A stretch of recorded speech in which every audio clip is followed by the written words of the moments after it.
পোশাক খাতের চলমান পরিস্থিতি নিয়ে বৈঠক চলছে শ্রম মন্ত্রণালয়। এই মুহূর্তে সেখানে ব্রিফ করছেন আসিফ মাহমুদ সজীব ভুঁই। আমরা সরাসরি চলে যাচ্ছি তার বক্তব্যে। আলোচনার ভিত্তিতে একটা সমাধানে পৌঁছানো গিয়েছে, সেটা আমাদের সচিব সাহেব বলেছেন।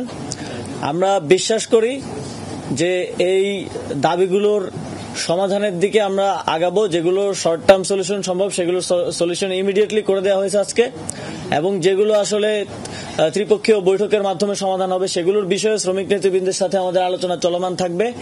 শ্রমিক নেতৃবৃন্দ এই আহ্বান জানিয়েছেন এবং আমরাও সরকারের পক্ষ থেকে এই আহ্বান জানাতে চাই যে আপনাদের ন্যায্য দাবিগুলো মেনে নেওয়া হয়েছে এবং যেই দাবিগুলো সময় সাপেক্ষে আলোচনার ভিত্তিতে আপনাদের শ্রমিক নেতৃবৃন্দের সাথে মেনে নেওয়া যায় সেগুলো আমরা মেনে নেব খুব দ্রুতই।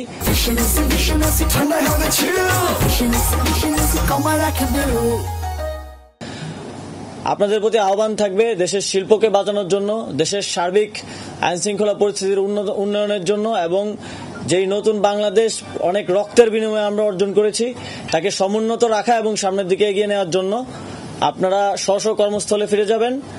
আগামীকাল থেকে প্রত্যেকটা কারখানা যাতে চলমান থাকে, প্রত্যেকটা কারখানার কার্যক্রম চলমান থাকে, আমাদের ইন্ডাস্ট্রি যাতে বাঁচে, আমাদের শিল্প যাতে হাতছাড়া না হয়, সেজন্য শ্রমিক, মালিক, সরকার সবাই ঐক্যবদ্ধভাবে আমরা কাজ করব এবং শ্রমিকদের প্রতি আহ্বান থাকবে আপনারা কর্মস্থলে ফিরে যাবেন। আলটিমেটলি যদি শিল্প না বাঁচে তাহলে শ্রমিকও বাঁচবে না, এই সরকারেরও প্রয়োজন হবে না এবং মালিকও বাঁচবে না।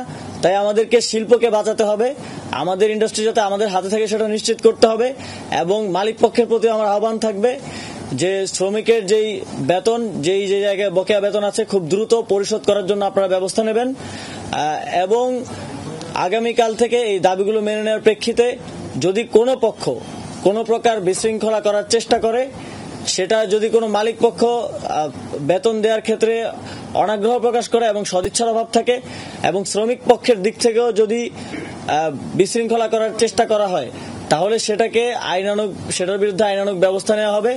এবং সরকার যেহেতু সবগুলো দাবির বিষয়ে আলোচনা হয়েছে এবং একটা সমাধানে আমরা পৌঁছাতে পেরেছি, সরকার এখন কোনো প্রকার বিশৃঙ্খলা আর কোনোভাবেই বরদাস্ত করবে না এবং সেটার ব্যাপারে কঠোরভাবে ব্যবস্থা নেওয়া হবে। ধন্যবাদ।